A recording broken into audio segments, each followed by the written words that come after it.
the same tactics the establishment powers used to try to scare the British people out of voting for change also.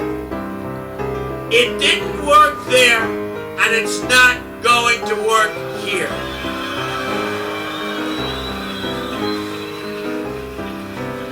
Call me Mr. Brexit.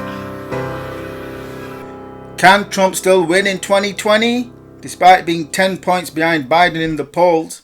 Let's find out from someone who did accurately predict both that the UK would vote to leave the EU and that Trump would win the US presidential election in 2016, which was despite what the pollsters, pundits, bookies and markets were stating at the time, as illustrated by my articles and videos at the time. And similarly, I also accurately forecast the outcome of the 2012 and 2008 US presidential elections.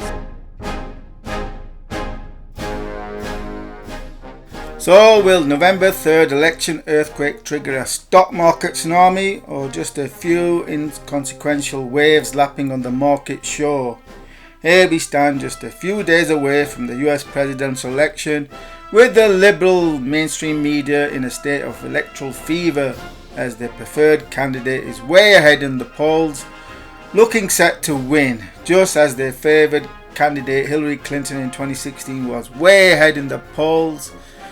So, unlike 2016, there is an edge to the frenzy of their activity, given the awareness that the polls tend to be wrong, skewed against conservative voters and opinions.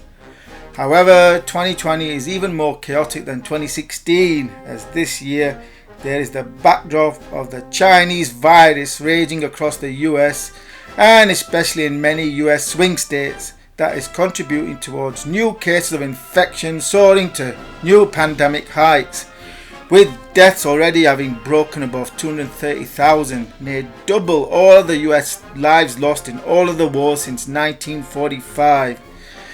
That acts as a continuing noose around the US economy, though that has so far not been enough to fulfill that which the perma stock market doom merchants have been proclaiming for more than a decade now, which is an end to this stock's bull market. And the stock market has largely marked time in a tight trading range, with all wondering if Trump, being 10% plus behind in the polls, can manage to pull off another election miracle as he did in 2016. Me the death chart. We have 32 deaths at this point. Other countries that are smaller countries have many, many deaths. And I think right now we're heading at probably around 60. 70 or 60 or whatever the final number will be. I used to say 65,000 and now I'm saying 80 or 90. I think that at some point that's going to sort of just disappear. 95,000 people ultimately. We'll be at 100,000, 110. We've made a lot of really good decisions. Yeah, no, I don't take responsibility at all. It is what it is.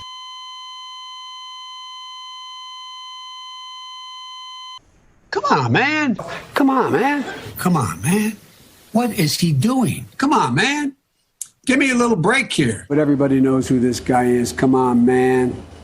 Come on. Come on, man. Get a life. US Presidential Forecast Matrix 2020 final update. The pandemic was supposed to play out with smaller successive waves after initial first worst wave. Unfortunately, the Trump administration's handling of the pandemic has been disastrous to such an extent that America's pandemic resembles the Trump Tower escalator, with each successive wave higher than the one before it. Thankfully, increased medical intelligence about the virus has lowered the death rate somewhat, though this may prove temporary when the number of daily cases starts to overwhelm healthcare systems again. And don't take this as me picking on the US, for the UK has been similarly abysmally negligent in its handling of the pandemic second wave, which if left to run would exceed the first peak by around mid-November, with the UK death rate now running at 350 per day and doubling roughly every 9 days. So the UK government, instead of acting 5 to 6 weeks ago, is now being forced to implement panic measures, hence today's news of a new one month long UK lockdown starting on Bonfire Night, the 5th of November. And where the US election is concerned, well, it's the economy, stupid. And where the economy is concerned, COVID ensures that Trump's odds of being re-elected were poor just on this one metric alone. What with the number of unemployed soaring by 10 million to 14 million, GDP 10% lower and a collapse in personal incomes.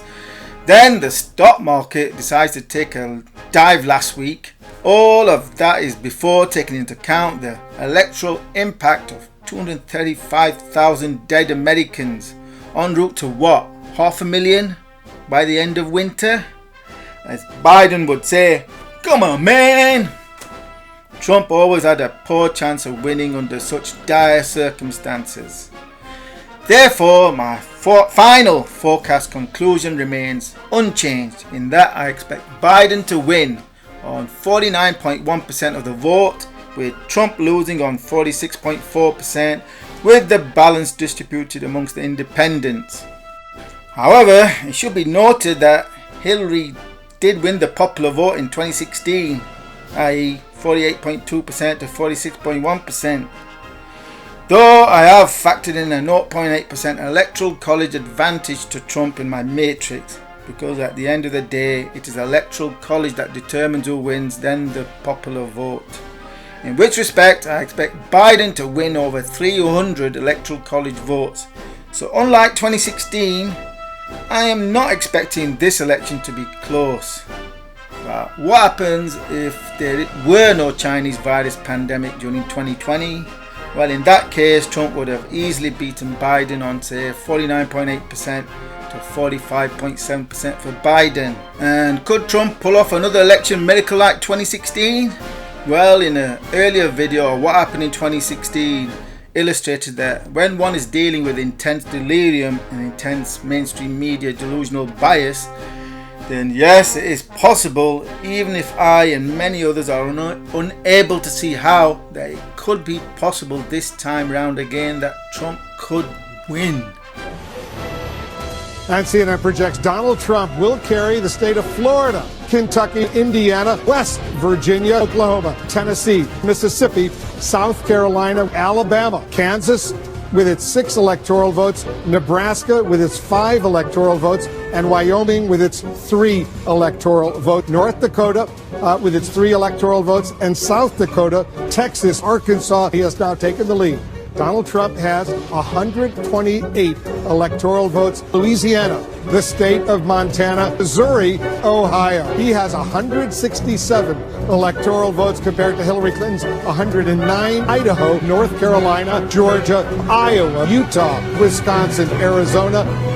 But we should really just take a moment here and look at this. Pollsters predicted that Hillary Clinton was going to have not just a victory, but that she was going to win an electoral landslide. Not only is that not happening, it is entirely possible that Donald Trump is truly redrawing the map the way that he said he was going to. It was Donald Trump versus almost all the experts, and as of right now, it looks like Donald Trump was right. Donald Trump has defeated Hillary Clinton to become president-elect of the United States. Sorry to keep you waiting. Complicated business. Complicated. This is not the outcome we wanted or we worked so hard for. And I'm sorry that we did not win this election. I love this country.